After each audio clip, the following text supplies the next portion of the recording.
Hello viewers, आज हम पढ़ेंगे द सैंडविच थ्योरम।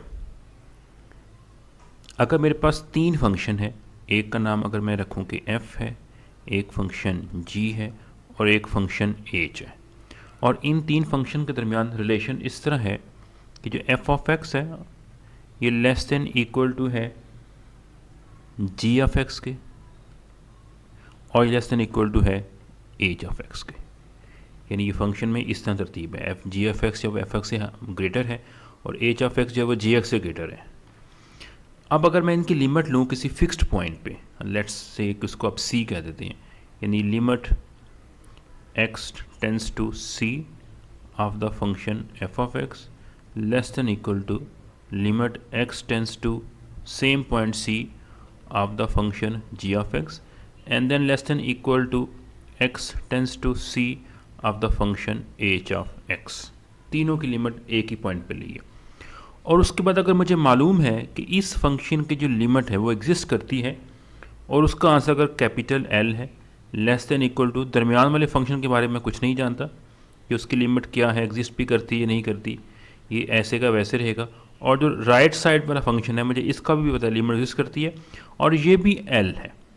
यानी लेफ्ट हैंड साइड का जो फंक्शन है एक्सट्रीम लेफ्ट का एफ ऑफ एक्स और जो एक्सट्रीम राइट वाला फंक्शन है एच ऑफ एक्स, दोनों की लिमिट सेम है, कैपिटल एल। लेकिन दरमियान वाले के मैं बारे में कुछ नहीं जानता, लेकिन ये मुझे पता है कि दरमियान ये जो फंक्शन है ये इन दोनों के दरमियान। अब देखिए, जब हम लिमिट अप्लाई करते हैं किसी फंक्शन के ऊपर, अगर वो एग्जिस्ट करती है तो वो एक रियल नंबर होती है। अब ये एक ऐसा नंबर है जो एट अ टाइम किसी कैपिटल एल से छोटा भी है और किसी कैपिटल एल से बड़ा भी है, और ये नहीं हो सकता अनलेस कि क्या हो कि वो उसके बराबर आ जाए। तो हम यहाँ से ये कहेंगे कि जो दरमियान वाला फंक्शन है जी ऑफ एक्स, इसकी जो लिमिट होगी एट सी पे, फिर ये उसकी भी कैपिटल एल ही आंसर आएगा। ये इसको कहते हैं सैंडविच थ्योरम, उसको दरमियान में सैंडविच कर दिया गया है, या इसको स्क्वीज थ्योरम भी कहते हैं। अब नेक्स्ट हम क्या करते हैं, एक बहुत ही फेमस थ्योरम है, limit theta tends to 0 sine theta over theta equal to 1। हमने प्रूफ करना कि जो लिमिट है ये 1 के बराबर है, लेकिन इसको हम डिफरेंट वे से करेंगे, अलजब्राइकली नहीं करेंगे बल्कि इसको ज्योमेट्रिकली करेंगे।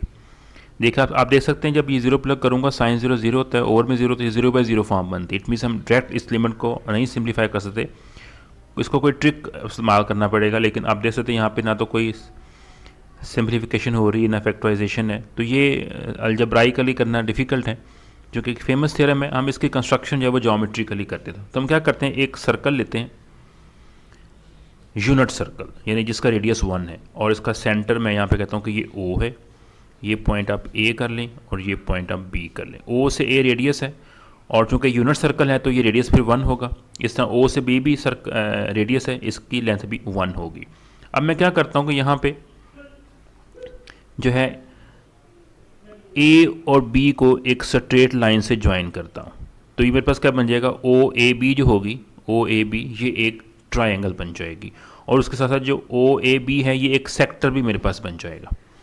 अच्छा, फर्दर मैं क्या करता हूँ कि इसको एक्सटेंड करता हूँ लाइन को, और यहाँ पे मैं एक आउटर एक ट्रायंगल ड्रा करता हूँ, यानी इस OB को एक्सटेंड करूँगा और फिर इस A से ड्रा करूँगा परपेंडिकुलर लाइन, जहाँ वो ज्वाइन करेगी उसको मैं D कहता हूँ। तो देखिए मेरे पास यहाँ पे कुल 3 चीज़ें आ गई हैं। मेरे पास ट्रायंगल है जी OAB, ये ट्रायंगल OAB है, ठीक है क्या।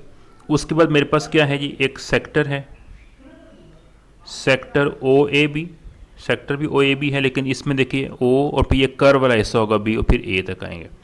और फिर एक तीसरी ट्रायंगल है जो OAD है, ये उसके बाहर है, ठीक हो गया।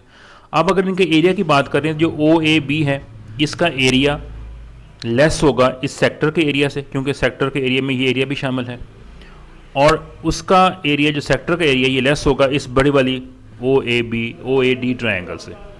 इसका मतलब हुआ, अगर मैं A1 कहता हूँ एरिया ऑफ ट्रायंगल OAB, और अगर मैं A2 कहता हूँ कि ये एरिया ऑफ सेक्टर OAB, और जो A3 है ये एरिया ऑफ ट्रायंगल OAD है, तो इसका मतलब हुआ कि जो A1 होगा ये लेस होगा A2 से और ये लेस होगा A3 से।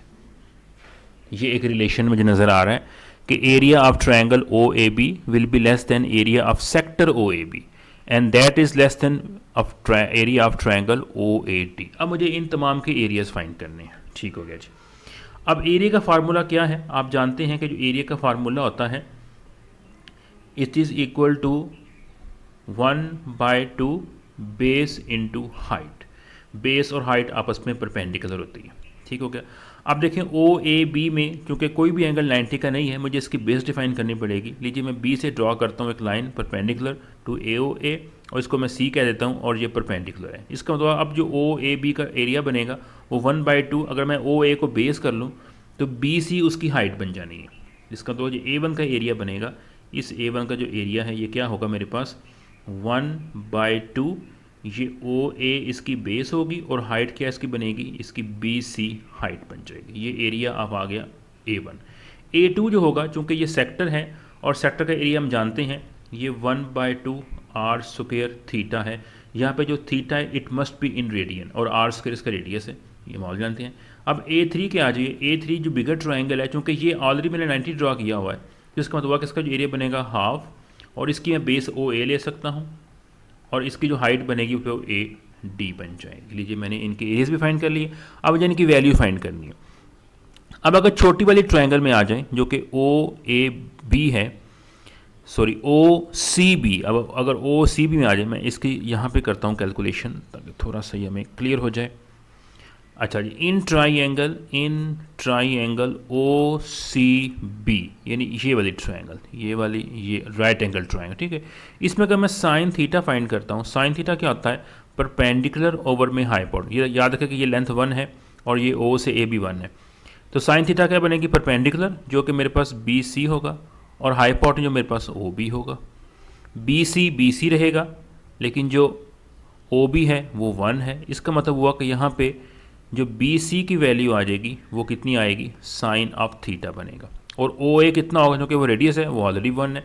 इसका मतलब जो पहले वाला जो निकलता है एरिया, ये मेरे पास जो बन जाएगा ये होगा 1/2 ओ ए जो कि 1 है, और बी सी में निकाल चुका हूँ, ये देखिए ये साइन थीटा के बराबर आ जाएगा। अब नेक्स्ट पे आ जाइए, ये 1/2 आर स्क्वेयर, आर कितना है, रेडियस ऑफ सर्कल जो कि 1 है तो 1 बन जाएगा, और थीटा वैसे का वैसे आएगा, ये भी निकला है। तीसरे पे आ जाए 1/2 ओ बे, 1/2 बन जाएगा। ओ ए कितना, ये 1 है रेडियस, 1 बन जाएगा। ए डी, मुझे ए डी फाइंड करना है। ए डी फाइंड करने के लिए मैं क्या करूँगा, इस बड़ी वाली ट्रायंगल में आऊँगा, in triangle O A D.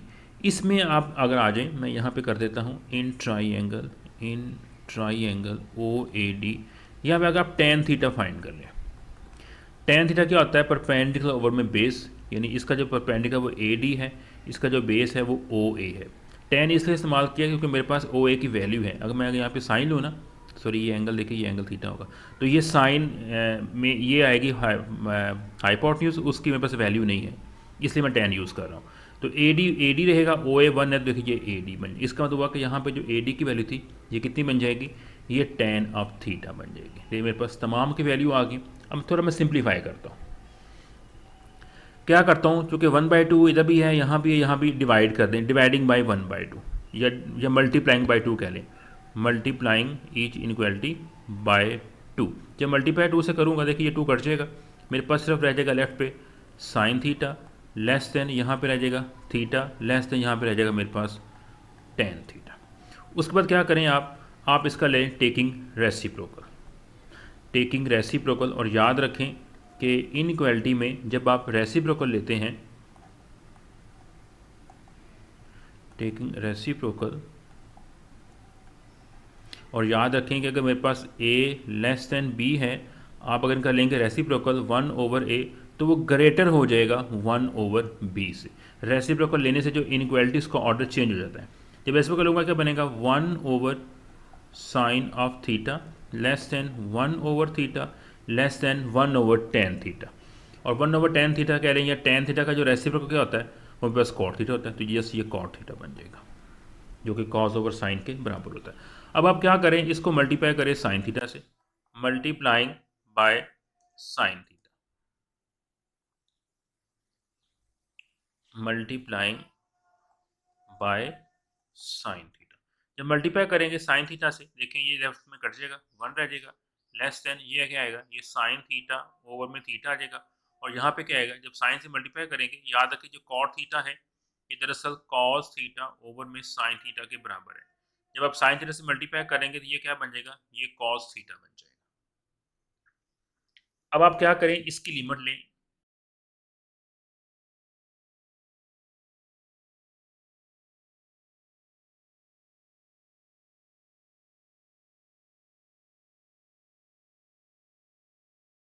तो देखिए लेफ्ट हैंड साइड पे देखिए जो कि 1 है, लिमिट का इफेक्ट नहीं बनेगा, 1 का 1 आ जाएगा, लेस देन इक्वल टू ये जो दरमियान वाली क्वांटिटी है इसको आप वैसे का वैसे लिखिए, लिमिट साइन थीटा ओवर में थीटा, और राइट हैंड साइड प्लग कीजिए लिमिट थीटा जब 0 होगा तो कॉस 0 देखिए 1 होता है।